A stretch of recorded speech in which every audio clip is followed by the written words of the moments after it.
Hey everyone, it's Ben Hardy here, and in today's we'll be reviewing the Lexus RZ 300e. Before we get into this video, as always, link to my car buying guide in the description down below. Let's get right into it.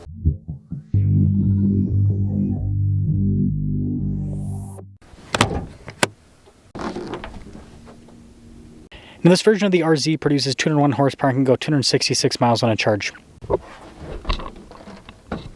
Before we move forward with this review, I do want to mention if you want to see more videos just like this, then I recommend you subscribe because I post content every single day.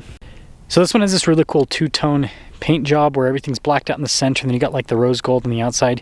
Of course, you got Lexus's signature headlights. The front end's going to be completely closed off because this is fully electric, but I think it's pretty cool looking.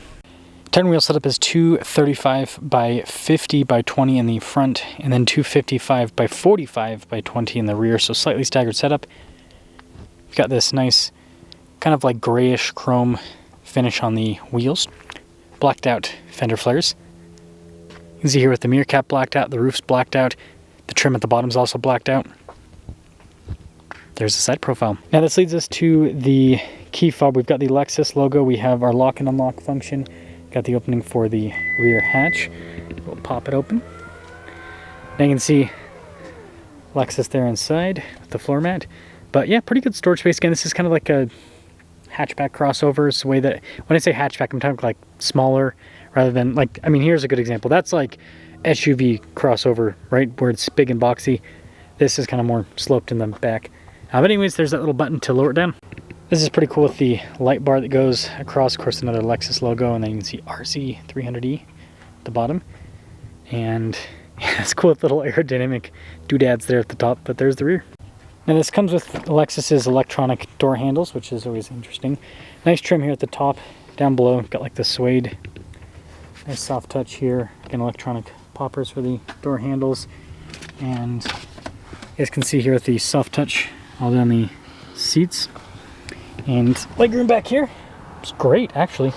Got a storage pocket. We've got some USBs, heated seats, got a little charging port. And then this has this cool glass roof up top. Now popping up front, again we've got nice soft touch all over all of our window controls here. The mirrors do power fold in. They got blind spot monitoring, and the front seats have that same kind of nice suede trim throughout. This is cool too. Power adjustments there on the side.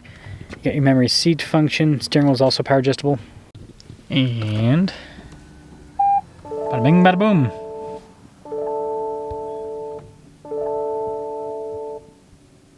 Taking a look at the steering wheel, Lexus logo front and center. There's really nice trim on either side of the steering wheel there.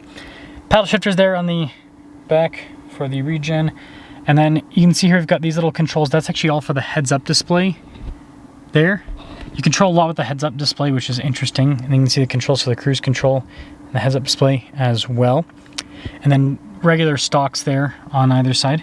Now, since so much is controlled with the heads-up display, the gauge cluster here basically just has standard information. Now it does change, you can change like the theme of it, but then it also changes with the drive mode you have it selected in. So that is a little bit of a difference there, but it shows you like your range, for example, which is important. 360 camera system, and it'll fill in underneath the car, which is really cool, if you ask me. And then as for the rest of the infotainment system, shortcut bar here on the side, and then you've got your heated and cooled seat controls all built in, so it's all on the touchscreen. And then the climate controls are, you got physical dials, but that's also built into this whole unit. This is kind of like modern Lexus. Got some USB ports down below. It's for the camera, your parking assist, phone charging pad. Got some cup holders here. Shifter to put it into gear for stability control, and then your auto hold function, and then your parking brake.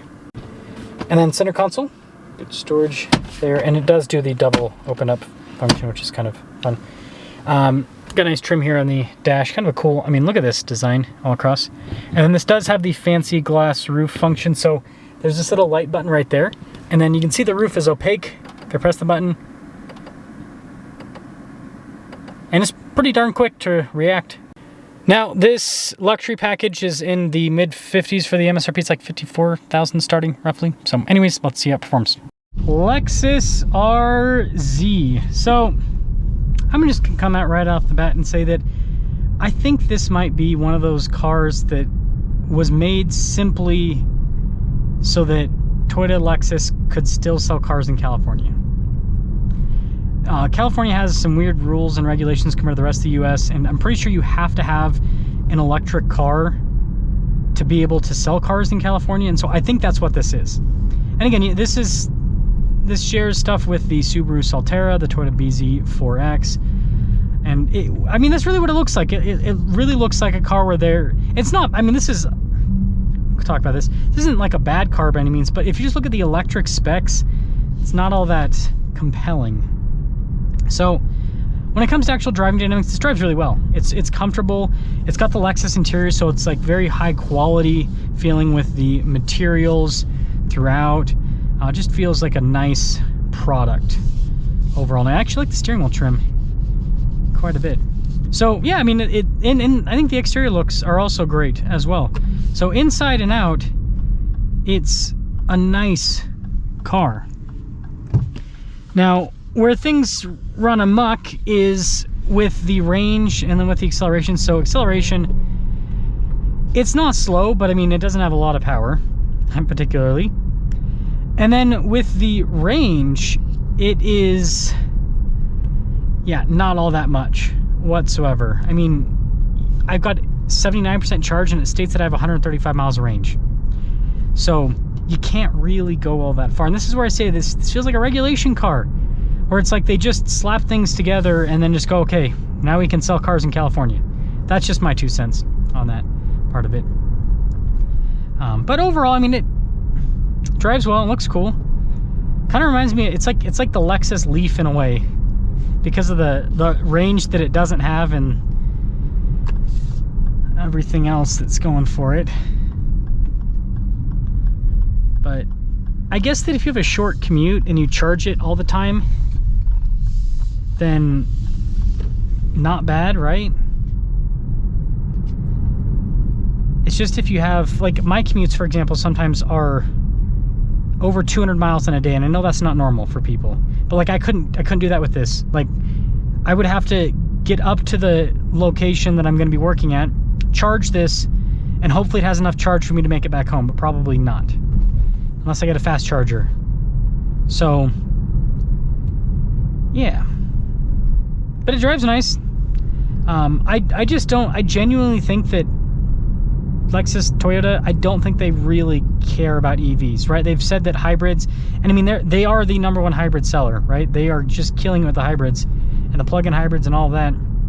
And so, yeah, I just think that I think more so they care about those, and then this is just, I think they'll make EVs here and there to fit within regulation within certain areas, and that's it.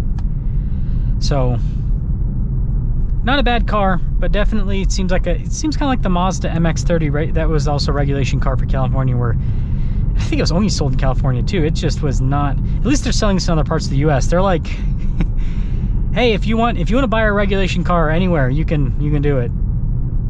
But let me guys think about the Lexus RZ. This is my first time in one. I'm impressed with the interior, and I like the little glass roof. It's got some cool tech. It just needs, if they wanted this to actually compete, it needs to have some real range, right? The power, whatever, I don't care about power in an EV, but range, you got to have at least like 400 miles of range nowadays to be competitive. So let me know your thoughts.